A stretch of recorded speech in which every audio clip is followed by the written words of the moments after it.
बिस्मिल्लाहिर्रहमानिर्रहीम। नाजरीन, आप देख रहे हैं SB न्यूज़। मैं हूं मोहम्मद इसहाक़ भट्ट। आज हमारे साथ हमारे मेहमान हैं चौधरी मोहम्मद हफीज़ साहब, नौजवान शख्सियत, सोशल वर्कर हैं ये, और इनकी एक माशाल्लाह सोसाइटी है, वेलफेयर सोसाइटी, जिस पे ये काम कर रहे हैं। इससे पहले काफ़ी काम इन्होंने किए भी हैं और जारी सारी रखे हुए हैं, काम अवामी खिदमत कर रहे हैं। आज हम इनसे जानना चाहेंगे कि आपको ये शौक़ कैसे पैदा हुआ, किस वजह से ये काम आपने शुरू किया, अपनाया। जी अस्सलाम वालेकुम जी हफीज़ साहब। वालेकुम सलाम व रहमतुल्लाहि व बरकातहू। हफीज़ साहब, आप माशाल्लाह नौजवान शख्सियत हैं। हल्का 5 खावड़ा मुज़फ़्फ़राबाद, जो मुज़फ़्फ़राबाद का बहुत मशहूर हल्का है, उससे आप बिलोंग करते हैं। आप हमें ये बताएंगे कि ये काम वेलफेयर का आपने कब से शुरू किया और क्यों शुरू किया था? बिस्मिल्लाहिर्रहमानिर्रहीम। भट्ट साहब, आपका बहुत बहुत शुक्रिया, आपने मुझे आज मौका दिया। अब मेरी जो शौक़ थी अवामी खिदमत और अवामी इलाका की जो खिदमत करना इंसानियत के साथ है, तो मैंने इस चीज़ को मुनासिब समझा और इसलिए मैंने शुरू किया। तकरीबन मेरे साथ मेरी पूरी टीम है, हमारे ख़ानदान के काफ़ी सारे नौजवान हैं जो इस चीज़ में बड़ी दिलचस्पी लेते हैं, और इंशाल्लाह हमारी पूरी कोशिश है कि गाँव के अंदर, खावड़े के अंदर एक ऐसी सोसाइटी हो जो शहीद के नाम से हो और उसको उजागर किया जाए, ताकि शहीद का जो रुतबा है वो कभी ताहयात बोलना नहीं चाहिए। शहीद होता है तो उन्होंने अपने मुल्क के लिए जो जान कुर्बान की होती है, ये ना कि सिर्फ एक के लिए। शुक्रिया। शहीद से मुराद मसलन आपने किसी शख्सियत के नाम पर, किसी शहीद के नाम पर किया होगा, मसलन किसके नाम पर बनाई है आपने ये? जी भट्ट साहब, ये मेरे अंकल हैं जी, जिनका नाम जागल कमरदीन शहीद सराय जुरत जी 1971 में वो शहीद हुए थे। उन्होंने सराय जुरत हासिल की थी, और ये आपको पता है कि सराय जुरत जो हासिल करता है वो पाकिस्तान का तीसरा बड़ा एजाज़ है। जी बिल्कुल। तो उनको जो है ये एजाज़ हासिल था, उस हिसाब से हमने ये सोसाइटी। इस वक्त तक आपने कोई काम वगैरह भी कराए वहाँ? जी अभी तक तो करवाए नहीं है, तो इंशाल्लाह आपके साथ जो हमने आज किया प्रोग्राम, इंशाल्लाह मुझे यकीन है कि हमारे नौजवान जहाँ तक ये प्रोग्राम जाएगा तो उसको मद्देनज़र रखते हुए ये अपना खुद हिस्सा भी डालेंगे और बढ़ चढ़कर हिस्सा लेंगे और काम भी इंशाल्लाह करवाएंगे। आप इस वेलफेयर सोसाइटी के बतौर चेयरमैन हैं, सदर हैं, क्या है? मैं इस टाइम चेयरमैन हूँ। चेयरमैन। आपने ये सोसाइटी रजिस्टर्ड भी करवाई है? जी ये रजिस्टर हुई थी 2006 में जी, और उसके बाद जो है हम नहीं कर सकते कुछ वसाइल की वजह से जी, और कुछ मसरूफियात की वजह से, तो इंशाल्लाह अभी हम दोबारा स्टार्ट करें। इंशाल्लाह यकीन है कि अच्छा रिस्पॉन्स मिलेगा। हल्का 5 खावड़ा माशाल्लाह आपका जो हल्का है मशहूर है मुज़फ़्फ़राबाद में।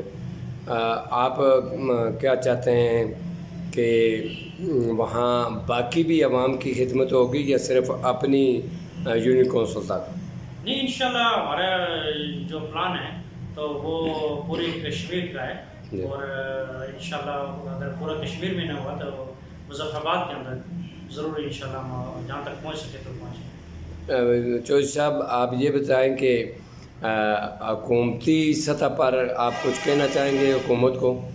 जी मैं हुकूमत वक्त को जो है ये रिक्वेस्ट करता हूँ, और उसके बाद जो है बिलखुसूस जो अंकल मेरे शहीद हुए थे 27 AK, उनकी जो दस्ता 26 सितंबर को हमारे यहाँ इस्लामी पेश करने के लिए आया था, उनको भी मैं तवज्जो दिलाना चाहता हूँ।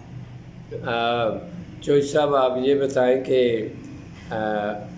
मौजूदा जो हुकूमत के ख़िलाफ़ मुज़फ़्फ़राबाद में धरना भी हुआ है, आपको शायद मालूम होगा, और वो धरना अभी तक जारी सारी है। महंगाई, बेरोज़गारी, काम बिल्कुल नहीं हो रहे, इस बारे में भी कुछ कहना चाहेंगे, कोई मशवरा देना चाहेंगे? जी भट्ट साहब, बिल्कुल, ये आपने बहुत अच्छा सवाल किया। इसके मतलब ये ना कि मेरी आवाज़ है, ये पूरी आज़ाद कश्मीर के अंदर बड़ी जज्बे से लोग बाहर निकले हैं, उन्होंने जो है अपना जज्बात का इज़हार किया और उन्होंने इस चीज़ का मुतालबा किया कि ये महंगाई नहीं होनी चाहिए। ये महंगाई ने तो गरीब आदमी को एक टाइम का खाना जो है वो भी मुश्किल कर दिया है। ये लाजम है हुकूमत को इस तरफ तवज्जो देनी चाहिए, क्योंकि जब इलेक्शन होते हैं या बाकी कोई भी इस किस्म के मौके पर होते हैं तो आवाम इंतखाब करती है लीडरों का इसीलिए कि अपनी सहूलत के लिए। तो अगर आज ये हुक्मरान हमें सहूलत नहीं देंगे तो फिर कब देंगे? जो सब वेलफेयर सोसाइटी है जो आपने तरतीब दी हुई है, इसमें कितने लोग आपके साथ हैं? अभी तो हमने 4-5 लोगों से शुरू की जी। है और इंशाल्लाह हम कोशिश करेंगे कि ये इंटरनेशनल सतह पे इसको उजागर किया जाएगा जी। और जितने ज़्यादा से ज़्यादा मेंबर हुए तो उनको हम शामिल करेंगे। मंशूर क्या है आपका? आप क्या इस प्लेटफॉर्म से कौन सा काम करना चाहते हैं? बट साहब ये अल्हम्दुलिल्लाह हमारी जो कोशिश है और हमने जो नीयत की हुई है तो उसके मुताबिक हमने स्कूल के जो बच्चे हैं, जो यतीम बच्चे हैं बिलखुसूस, और बाद लोग ऐसे हैं जो यतीम नहीं भी हैं लेकिन अफोर्ड अपने बच्चों की तालीम नहीं कर सकते, तो उनको हमने तरजीह देनी है क्योंकि तालीम फ़र्ज़ है। 6 सितंबर 2023 को यानी इसी माह में आपने एक प्रोग्राम किया है, माशाल्लाह फ्लैग भी किया है आपने। आपने ये क्या सोच कर किया? असल में 6 सितंबर जो है यूम दफ़ाए पाकिस्तान है और इस मौके पर जिस तरह पूरे पाकिस्तान में प्रोग्राम किए जाते हैं इसी तरह हमारे गांव में यूम शुहदा बनाया गया। जी चौधरी साहब, आप से मैं सवाल करूंगा कि आपके चचा जो 1971 की जंग में शहीद हुए हैं, उनकी उम्र कितनी थी और वो कैसे शहीद हुए, वो फ़ौज में भर्ती कब हुए थे, ज़रा ये तफसीलात बताएं। उनके कोई औलाद भी है आज, और अगर है औलाद तो वो क्या कर रही है, ज़रा तफसील से बताएं। असल में वो नौजवानों में से बहुत दिलेर और बहादुर इंसान थे। उन्होंने जो अपने अंदर जज्बात पैदा किया अपने वालिद के वसीले से किया। ठीक। उनके जो वालिद थे उनका नाम था सदरुद्दीन, जागल सदरुद्दीन, और वो ब्रिटिश फौज का हिस्सा रहे जापान में जी। और जब उनका बाजू में कट गया दौरान जंग, वो वापस आ गए तो हालात आके बच्चे के साथ शेयर किए, यानी जागल कमरदीन शहीद के साथ। ठीक। तो बच्चे ने भी अपने जज्बात का इजहार किया कि अबू मुझे भी फौज में भर्ती कर दें। सही है। तो इस तरह करते चलेंगे और उनकी उम्र उस वक्त 19 साल थी। जी। और काजीनाग जंग जब हुई, काजीनाग पे वहाँ बॉर्डर के दौरान, तो उस बॉर्डर में जब उनकी जंग हुई तो वो उनके जज्बात थे कि मुझे आगे फ्रंट पे भेज दिया जाए। हमारे गांव के एक बड़े मुखलिस इंसान थे, उनका नाम निज़ामुद्दीन था, और वही लेकर गए थे और उन्होंने जो है 2 बंदे स्पेशली इनके लिए रखे हुए थे कि ये जो लड़का है बहुत जवान है लेकिन इसको अभी फ्रंट पे नहीं जाने दिया जाए, इसको बैक पे रखें। लेकिन वो छुप कर निकल गया, उनके जज्बात के अंदर। तो जब अगर वो चले गए बॉर्डर पर और फायरिंग हुई और उनकी शहादत हो गई और उनकी छाती पर गोली लगी। जब वालिद साहब को पता चला तो चिकार के मुकाम पर, हमारे गांव से तकरीबन चंद किलोमीटर के दूर पर है ये फैसला, तो लाश लेकर आए फौजी दस्ता। तो वालिद साहब को बोला कि आपका बेटा शहीद हो गया है। वालिद ने कहा ये मेरा बेटा अगर हुआ तो उसके दिल पर छाती के ऊपर जो है गोली लगी होगी और फिर मैं एक्सेप्ट करूँगा, अदरवाइज मैं एक्सेप्ट नहीं करूँगा। तो जब उन्होंने जाके खोल के देखा तो छाती पर गोली लगी हुई थी और जो लोग शहादत देने वाले थे साथ आए थे, उन्होंने भी कहा जी ये आपका बेटा है और ये शहीद हो चुका है, आपको मुबारक हो। तो यूनिट की तरफ से भी 27A की तरफ से एक प्रोटोकॉल के हिसाब से उन्होंने जब नियत लेकर आए गार्ड ऑफ ऑनर के हिसाब से उन्होंने किया। सही है। तो पूरे यह इजाज़ जो है हमारे गांव को है, हमारे खाबड़ी को है।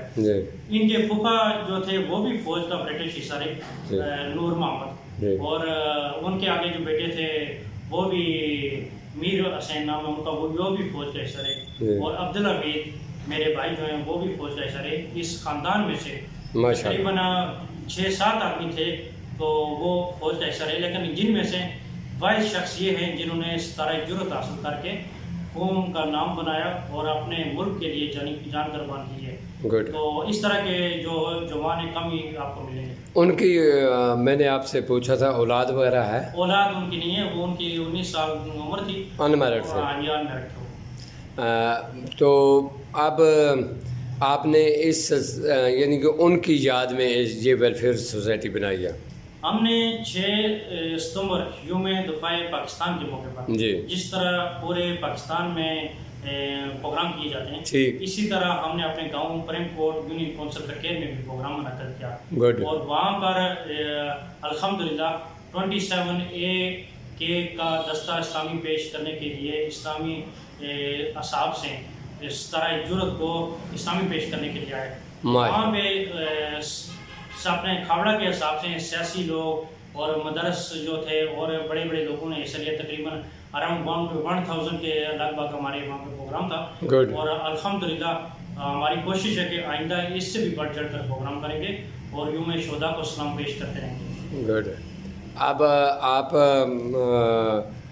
बाकी लोगों को, पब्लिक को, आवाम को क्या पैगाम देंगे?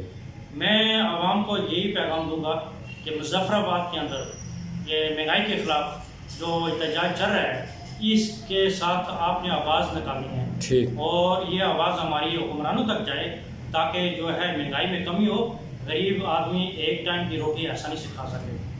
हमारे प्यारे नबी हज़रत मोहम्मद सल्लल्लाहु अलैहि वसल्लम ने अपने ज़माने में, अपने दौर में तो सड़कें नहीं बनाई थी, उन्होंने कोई पुल नहीं बनाए थे, उन्होंने कुछ और नहीं किया। उन्होंने कौमों को इकट्ठा करने की कोशिश की, इंसानियत को उजागर करने की कोशिश की। जब इंसानियत के हिसाब से हम सब इकट्ठे हो जाएंगे तो हमारे लिए कोई मुश्किल नहीं होगा। इंशाल्लाह हम हर चीज़ का मुकाबला कर सकेंगे।